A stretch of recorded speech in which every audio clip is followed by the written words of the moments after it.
अस्सलामुअलैकुम my beautiful YouTube family. I hope आप लोग बिल्कुल ठीक ठाक होंगे। रमज़ान स्टार्ट होने वाला है और मेरा व्लॉग काफ़ी टाइम के बाद आ रहा है। होपफुली आप लोगों को व्लॉग अच्छा लगेगा। आज का व्लॉग रमज़ान से रिलेटेड है क्योंकि रमज़ान स्टार्ट होने वाला है। आज का व्लॉग स्टार्ट करने से पहले मैंने सोचा एक गर्मा गर्म किस्म की चाय हो जाए। यहाँ पे आजकल मौसम काफ़ी अच्छा हो रहा है, बारिशें वगैरह हो रही हैं तो दिल करता है कॉफ़ी वगैरह पीने का। वैसे तो मैं टी पर्सन हूँ, मैं मोस्टली चाय ही पीती हूँ, लेकिन आज मैंने कहा चलो कॉफ़ी बनाते हैं और फिर आज का दिन और जो भी काम मैंने रमज़ान की जो भी प्रिपरेशन है वो स्टार्ट करूँगी और आप लोगों के साथ भी शेयर करूँगी। कॉफ़ी मेरी रेडी हो चुकी थी, मैंने थोड़ा सा दूध को बीट भी कर लिया था ताकि ज़रा फोमी किस्म की कॉफ़ी हो, पीने में ज़रा मज़ा आता है। वैसे भी कभी कभी कॉफ़ी पीने वाला बंदा हूँ मैं, तो अच्छी सी मज़े की कॉफ़ी बनाई। खैर कॉफ़ी वगैरह पीने के बाद मैंने अपना काम स्टार्ट किया और मैंने एक लिस्ट बनाई हुई है, वो भी मैं आपके साथ ज़रूर शेयर करूँगी और उसके अकॉर्डिंग ही मैंने अपनी प्रिपरेशन वगैरह स्टार्ट की थी। वैसे रमज़ान में तो चंद ही दिन रह गए हैं और मुझे बहुत थोड़े दिनों में काफ़ी ज़्यादा काम करना है। आजकल बच्चों के भी पेपर हो रहे हैं, तो मैंने काम की शुरुआत कुछ इस तरह की कि मैं पहले जितनी भी चटनियाँ वगैरह हैं वो मैं बनाऊंगी और साथ में मैं जो भी मुझे रमज़ान में ड्रिंक्स वगैरह बनाने हैं उससे रिलेटेड चीज़ें भी साथ साथ पहले बना के रखूँगी। और जो बाकी चीज़ें हैं समोसे और ये चीज़ें, तो ये फिर आहिस्ता आहिस्ता ग्रेजुअली चलते रहेंगे और ये भी मैं बनाऊंगी। लेकिन सबसे पहले मैंने चटनी वगैरह बनाई थी। अभी मैं सबसे पहले जो ग्रीन चटनी होती है मेरे घर में तो बड़ी इंपॉर्टेंट है, मुझे बहुत पसंद है, तो वो मैं बना रही थी। वैसे तो ये आलू बुखारे की चटनी हो या ये ग्रीन पुदीने धनिए की चटनी हो या इमली की चटनी हो, कहने को तो ये बिल्कुल छोटा काम तो छोटा नहीं है, काम तो काफ़ी लंबा मेहनत वाला काम है। लेकिन जो हमारा अफ्तार का जो टेबल होता है ना उसमें वैसे ही एक छोटा सा आइटम होता है, लेकिन इसकी अहमियत बहुत ही ज़्यादा है और चटनी के बगैर किसी भी उस चीज़ का मज़ा नहीं आता। तो अभी मैं बना रही थी पुदीने धनिए की चटनी। पुदीने धनिए की चटनी में मैं ज़्यादातर धनिया यूज़ करती हूँ और थोड़ा सा पुदीना। तो सबसे पहले मैंने इसमें पुदीना, हरी मिर्च और लहसुन वगैरह डाल के ब्लेंड कर लिया था और साथ में अब धनिया डाली थी। नमक मैं बिल्कुल ऐड नहीं करती क्योंकि नमक ऐड करने से उसका जो कलर है ना वो थोड़ा सा ख़राब होने का होता है, ज़रा कलर चेंज हो जाता है। तो इसलिए नमक जब चटनी बनाए रमज़ान में तो उसी वक्त ऐड कर लें क्योंकि वो इतना कोई मुश्किल बात नहीं है। तो बस चटनी ऑलमोस्ट हो चुकी थी रेडी। मैंने असल में अपनी रमज़ान की जो अफ्तार की प्रिपरेशंस थी वो काफ़ी पहले स्टार्ट कर देनी थी, लेकिन आजकल मेरे बच्चों के एग्ज़ाम्स वगैरह चल रहे हैं और फिर इस वजह से काफ़ी ज़्यादा मैं बिज़ी थी और मैं पहले काम स्टार्ट ही नहीं कर सकी। तो मैंने कहा चलो ये अभी भी कुछ दिन हैं तो जितना भी मैं कर सकूं मैं उनको कर लूँगी।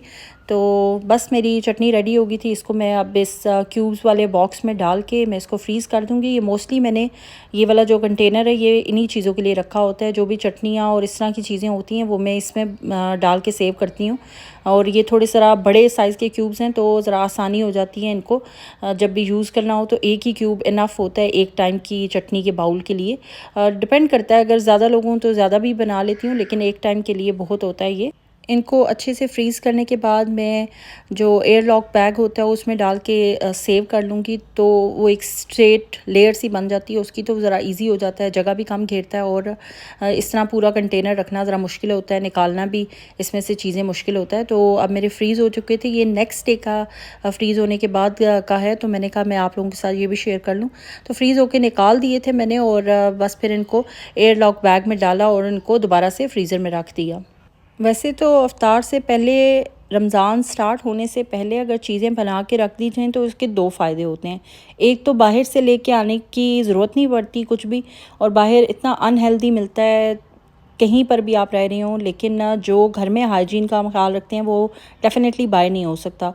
तो एक तो इस चीज़ से आप बच जाते हैं कि अपने घर का बना हुआ चीज़ खाते हैं, और दूसरा रमज़ान में दिल तो करता है रोज़ा आपने रखा होता है तो उसके बाद आपको कुछ अच्छी सी इफ्तार भी मिले, तो उस वक्त प्रिपेयर करना चीज़ें और बहुत कुछ करना बड़ा मुश्किल हो जाता है। स्पेशली अगर आप बाहर रहते हैं और आप ऑल अलोन हैं, कोई और साथ हेल्प करने वाला नहीं है, बच्चे भी हैं, तो बेहतर होता है कि पहले से ही चीज़ें प्रिपेयर करके रख दी जाएँ। अच्छा खैर जो चटनी थी वो तो मेरी हो गई थी रेडी। अब ये एक और चीज़ मैंने, क्योंकि बच्चों भी को भी इस बार रोज़ा रखवाना है, फ़र्स्ट रमज़ान होगा जिसमें बच्चे भी रोज़ा रखेंगे, तो मैंने सोचा कि मैं उनके लिए जो स्मूदीज़ होती हैं ना वो भी रख लूँ, उनको फ्रीज़ करके उनके जो भी फ्रूट्स वगैरह हैं। तो उसके लिए मैंने क्या किया था, मैंने स्ट्रॉबेरी, बनाना और ब्लूबेरीज़ ली थी और इनको अलग अलग ही पहले फ्रीज़ कर दिया था कट करके।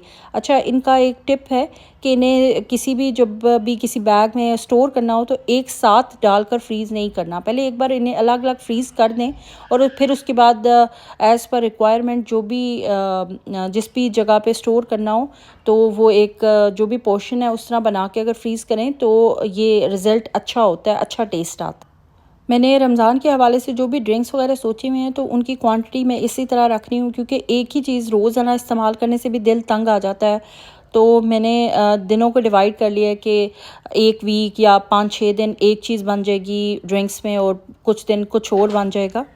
जैसे कि मैंने पहले भी ज़िक्र किया है, ये मेरे बच्चों का फ़र्स्ट रमज़ान होगा जिसमें वो भी रोज़े वगैरह रखेंगे। तो स्मूदी बच्चों को काफ़ी पसंद होती है और हेल्दी भी होती है, तो मैंने स्मूदी के ऑप्शंस वगैरह भी रखे हैं अपने इफ्तार के जो ड्रिंक्स हैं उनमें। ये तो मैंने एक तरह की स्मूदी के जो थे फ्रूट्स वगैरह उनको फ्रीज़ किया है। फिर मैं कुछ और भी आगे 1-2 दिन में करूँगी फ्रीज़ और वो आप लोगों के साथ भी शेयर करूँगी, क्योंकि फ्रीज़र में इतनी ज़्यादा जगह नहीं होती प्रॉपर इस तरह चीज़ों को स्टोर करने की, क्योंकि मुझे इनको अलग अलग हर फ्रूट को स्टोर करना था तो फिर वो जगह ज़्यादा ले रहे थे। तो मैंने कहा चलें पहले एक चीज़ तो कर लूँ ना, फिर उसके बाद किसी और फ्रूट के जो कॉम्बिनेशन है ना उसके साथ स्मूदी के पैक्स वगैरह बना के रख दूँगी। अच्छा, ये जो मैंने पैक्स बनाए हैं तकरीबन 4 ग्लास स्मूदी के लिए इनफ हैं। और अब मैंने अपना ये स्मूदी मैंने लास्ट डे इनको रखा था फ्रूट्स वगैरह को काट के, ताकि ये फ्रीज़ होके इनको निकाल के पैक करूं तो फिर मैं साथ में अपना जो चटनी है उसको रखूँगी, क्योंकि फ्रीज़ करने के लिए फ्रीज़र में ज़रा स्ट्रेट जगह चाहिए होती है, तो इस वजह से जगह फिर कम पड़ जाती है, तो बारी बारी चीज़ों को फ्रीज़ करना पड़ता है। अच्छा, फिर मैंने एक और जो स्प्रिंग अनियंस थे वो मैं थोड़े से लेके आई थी।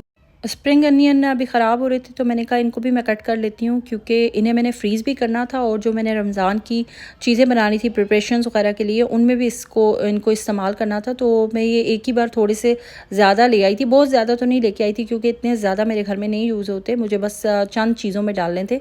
तो मैंने कहा इनको भी काट के एक बार साफ़ करके रख दूँ, जो फ्रीज़ करने हैं फ्रीज़ कर दूँगी। फ्रीज़ तो भी मैं सारी कर दूँगी और जैसे जैसे मुझे ज़रूरत होगी फॉर रमज़ान प्रिपरेशन तो भी उधर से फ्रीज़र से निकाल के उनको मैं यूज़ करूँगी। फिर आगे रमज़ान में भी अगर चाहिए होंगे तो मैं फ्रीज़ हुए हुए ही इनको निकाल लूँगी। अच्छा, इनको मैंने वॉश बाद में किया था, पहले मैंने इन्हें अच्छे से कट कर लिया। कट करने के बाद जब मैंने इन्हें वॉश किया तो फिर मैंने एक कपड़े पे अच्छे से रख दिया तकरीबन कुछ घंटों के लिए, ताकि ये बिल्कुल अच्छे ड्राई हो जाएँ। और फिर उसके बाद मैं इसको दोबारा ज़िप लॉक बैग में ही डालकर इन्हें भी फ्रीज़ करूँगी। लेकिन इनको अच्छे से ड्राई करना बहुत ज़रूरी होता है, वरना ज़िप लॉक बैग में बेशक फ्रीज़र में भी पड़े हों तो ये ख़राब हो जाते हैं अगर इनमें पानी हो। ये सब काम हैं तो बहुत छोटे-छोटे से और करने में उस तरह तो ज़्यादा टाइम नहीं लगता, लेकिन रमज़ान में रोज़े की हालत में एक तो दिल भी नहीं करता कि आप अपना टाइम इस तरह से किचन में ज़ाया करो, काइंड ऑफ़ ये ज़ाया करना होगा। रमज़ान में दिल करता है कि ज़्यादा से ज़्यादा इबादत में अपना टाइम सर्व किया जाए। और सेकेंडली रोज़े के टाइम पे इतनी हिम्मत भी नहीं होती कि इस तरह की छोटी-छोटी चीज़ें जो हैं वो उस वक़्त की जाएँ, क्योंकि बच्चे भी होते हैं, बच्चों के साथ वैसे ही बंदा रोज़े में इतना ज़्यादा एग्ज़ॉस्ट हो चुका होता है, फिर किचन में इतना ज़्यादा टाइम इन चीज़ों में भी लगाना तो वो बिल्कुल भी हिम्मत ही नहीं होती। तो इस तरह के सारे काम पहले कर लिए जाएँ तो टाइम सेविंग भी होता है और आपका जो रोज़े का और रमज़ान का जो असल मकसद है हमें अल्लाह के करीब होना, तो वो भी आपका बड़े अच्छे से पूरा होता है। तो मैं तो काफ़ी हद तक इस तरह के जितने भी काम होते हैं वो पहले ही कर लेती हूँ, ताकि रमज़ान में मेरा कम से कम किचन में टाइम गुज़रे। वैसे भी इफ्तार और सहर में ही एक जो घर की औरत होती है उसका काफ़ी टाइम किचन में गुजरता ही है। ठीक है, उसका भी आपको अजर मिलता है, बिल्कुल डेफ़िनेटली लोगों को इफ्तार कराना और सहर करवाने का सवाब तो ज़रूर मिलता ही है। लेकिन इसके अलावा भी दिल करता है कि जो रोज़े का अक्सर मकसद है इबादत वगैरह वो की जाए, ना कि किचन में ज़्यादा से ज़्यादा टाइम गुजारा जाए। तो इसलिए मैं बहुत से काम पहले कर लेती हूँ। उम्मीद करती हूँ आज का व्लॉग अच्छा लगेगा। अगर अच्छा लगे तो लाइक और सब्सक्राइब कीजिएगा, अपने फ्रेंड और फैमिली के साथ शेयर कीजिएगा। इंशाल्लाह बहुत जल्द खूबसूरत सा मंथ स्टार्ट होने वाला है। अपनी दुआओं में उस मंथ में भी मुझे याद रखिएगा, मेरी फैमिली को अपना बहुत सा ख्याल रखिएगा। इंशाल्लाह बहुत जल्द एक अच्छा ज़बरदस्त किस्म का व्लॉग आप लोगों के साथ शेयर करूँगी और तब तक अपना बहुत सा ख्याल रखें। मेरी तरफ से अल्लाह हाफ़िज़।